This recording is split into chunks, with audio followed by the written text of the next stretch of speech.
নমস্কাৰ বন্ধুসকল, মই হিৰেন। আজি এই ভিডিঅ'ৰ উদ্দেশ্য হৈছে এই 2024 বৰ্ষত দ্বিতীয়টো সূৰ্যগ্ৰহণ কেতিয়া হ'ব তাৰে সম্পূৰ্ণ তথ্য আপোনালোকক এই ভিডিঅ'টোত আগবঢ়াইছোঁ। প্ৰথমে মোৰ চেনেলটো আপোনালোকে ছাবস্ক্ৰাইব কৰি ল'ব, যাতে মোৰ পিছৰ ভিডিঅ'বিলাক আপোনালোকে সহজে লাভ কৰিব পাৰে। লগতে মোৰ ভিডিঅ' যদি ভাল লাগে তেন্তে লাইক আৰু শ্বেয়াৰ কৰিব, কমেণ্ট কৰি আপোনালোকৰ মনৰ ভাৱ প্ৰকাশ কৰিব। এতিয়া আহোঁ মূল বিষয়লৈ। আজি এই ভিডিঅ'ৰ উদ্দেশ্য হৈছে এই 2024 বৰ্ষত দ্বিতীয়টো সূৰ্যগ্ৰহণ কেতিয়া হ'ব আৰু এই সূৰ্যগ্ৰহণৰ সঠিক সময় আৰু ইয়াৰ সূতক কালৰ কেনে প্ৰভাৱ তাৰে সম্পূৰ্ণ তথ্য আপোনালোকক এই ভিডিঅ'ত আগবঢ়া হৈছে। আপোনালোকৰ মনত নিশ্চয় এক প্ৰশ্ন লাগিছে, সেই হৈছে সূৰ্যগ্ৰহণ কেতিয়া হ'ব বা সূৰ্যগ্ৰহণৰ সঠিক সময় কেতিয়া। জ্যোতিষ বিজ্ঞানৰ পৰিঘটনা য'ত চন্দ্ৰ, সূৰ্য আৰু পৃথিৱীৰ মাজত আহে, যাৰ ফলত সূৰ্যৰ পোহৰ পৃথিৱীত কম বা সম্পূৰ্ণৰূপে নপৰে, যাক সূৰ্যগ্ৰহণ বুলি কোৱা হয়। এই 2024 চনৰ অন্তিমটো সূৰ্যগ্ৰহণ হ'ব আহিন মাহৰ কৃষ্ণপক্ষৰ অমাৱস্যাৰ তিথিত। ধৰ্মীয় দৃষ্টিকোণৰ পৰা চালে সূৰ্যগ্ৰহণৰ ধৰ্মীয় তাৎপৰ্য যথেষ্ট আছে। শাস্ত্ৰত উল্লেখ আছে যে সূৰ্যগ্ৰহণৰ পিছত মন্দিৰৰ যি পূজা অৰ্চনা কৰাটো নিষিদ্ধ বুলি গণ্য কৰা হয়। অমাৱস্যাৰ দিনটোত সূৰ্যগ্ৰহণ হয়। সূৰ্যগ্ৰহণ হ'লে ইয়াৰ সূতক সময়ো আৰম্ভ হয়। সূৰ্যগ্ৰহণৰ সূতক সময় 12 ঘণ্টাৰ আগতে আৰম্ভ হয় আৰু চন্দ্ৰগ্ৰহণৰ সূতক সময় মাত্ৰ 9 ঘণ্টাৰ আগত হয়, যিটো সূৰ্যগ্ৰহণৰ অন্তৰ পৰা লাহে লাহে শেষ হ'বলৈ আৰম্ভ কৰে।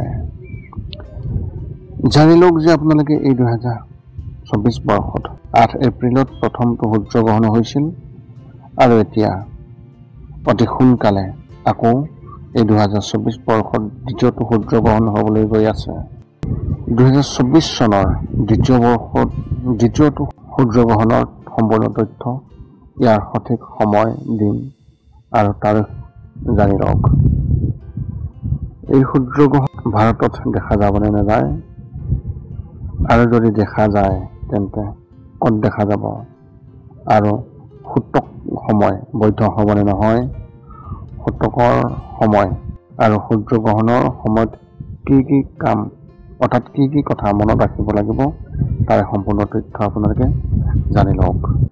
এই 2024 চনৰ দ্বিতীয়টো সূৰ্যগ্ৰহণত 2 অক্টোবৰত অৰ্থাৎ আহিন মাহৰ অমাৱস্যাৰ তিথিত সংঘটিত হ'ব। ভাৰতীয় সময় অনুসৰি সূৰ্যগ্ৰহণ পুৱা 9:13 পৰা আৰম্ভ হ'ব আৰু পুৱা 3:17 অন্ত পৰিব। কিন্তু এই 2024 চনৰ দ্বিতীয়টো সূৰ্যগ্ৰহণ ভাৰতত দেখা নাযাব, কাৰণ এই সূৰ্যগ্ৰহণ ভাৰতীয় সময় অনুসৰি নিশা সময়ত হ'ব।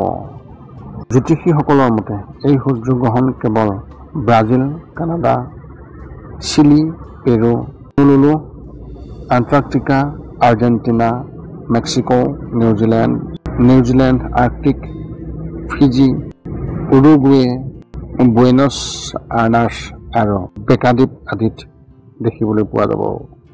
ধৰ্মীয় বিশ্বাস অনুসৰি ইয়াৰ সূতক সময় সূৰ্যগ্ৰহণৰ ঠিক 12 ঘণ্টাৰ আগতে আৰম্ভ হ'ব, কিন্তু এইবাৰ ভাৰতত এই সূৰ্যগ্ৰহণ দেখা নাযাব, সেইবাবে ভাৰতত ইয়াৰ সূতক সময় বৈধ নহ'ব। এতিয়া আপোনালোকে জানি লওক যে এই সূৰ্যগ্ৰহণৰ সময়ত কি কি কাম কৰিব লাগে আৰু কি কি কৰিব নালাগে। ইয়াৰে সৰ্বপ্ৰথমটো হৈছে ধৰ্ম বিশ্বাস অনুসৰি সূৰ্যগ্ৰহণৰ সময়ত মন্দিৰত প্ৰৱেশ নিষেধ। সূৰ্যগ্ৰহণৰ সময়ত কোনো নতুন কাম আৰম্ভ কৰিব নালাগে আৰু সূতক প্ৰয়োগ কৰাৰ পিছত ঘৰত খাদ্য ৰান্ধিব নালাগে আৰু খাদ্যও সেৱন কৰিব নালাগে।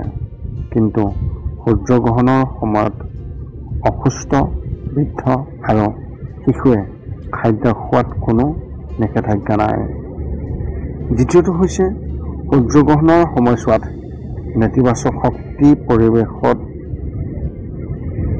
কাৰ্যকৰী হৈ থাকে, সেয়েহে গৰ্ভৱতী মহিলাসকলে ঘৰতে থাকিব লাগে আৰু সূৰ্যগ্ৰহণৰ সময়ত শুব নালাগে।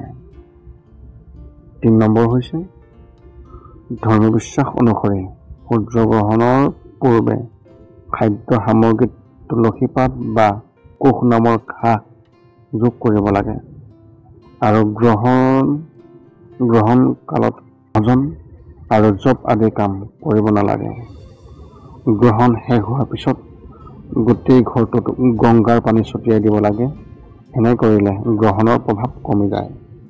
চতুৰ্থতে হৈছে সূৰ্যগ্ৰহণৰ সময় শেষ হোৱাৰ লগে লগে বগা বস্তু তৎক্ষণাত দান কৰিব লাগে। এনে কৰিলে আপুনি অশুভ প্ৰভাৱৰ পৰা আপোনাৰ ওপৰত অশুভ প্ৰভাৱ নপৰে আৰু লগতে গ্ৰহণৰ সময়ত কোনো চোকা বস্তু যেনে দা, বেজী, কেঁচি আদি ব্যৱহাৰ কৰিব নালাগে। সেই আছিলে এই 2024 বৰ্ষত দ্বিতীয়টো সূৰ্যগ্ৰহণৰ সম্পূৰ্ণ তথ্য। যদি আপোনালোকৰ আৰু জ্যোতিষৰ সম্বন্ধীয় কিবা প্ৰশ্ন আপোনাৰ মনত থাকে তেন্তে আপোনালোকে তলত কমেণ্ট কৰি জনাব পাৰে। আমি আপোনালোকৰ কমেণ্টৰ উত্তৰ সোনকালে দিবলৈ আমি সকলো সময়তে সাজু আছোঁ। আৰু মোৰ এই চেনেলটোৰ লগত সংযোগ স্থাপন কৰি ৰাখিবৰ কাৰণে আপুনি মোৰ চেনেলটো ছাবস্ক্ৰাইব কৰি ল'ব, যাতে মোৰ পিছৰ যি তথ্য আপোনালোকে সহজে লাভ কৰি থাকিব পাৰিব। পুনৰ লগ পাম অন্য এটা ভিডিঅ'ত। আজিলৈ ধন্যবাদ।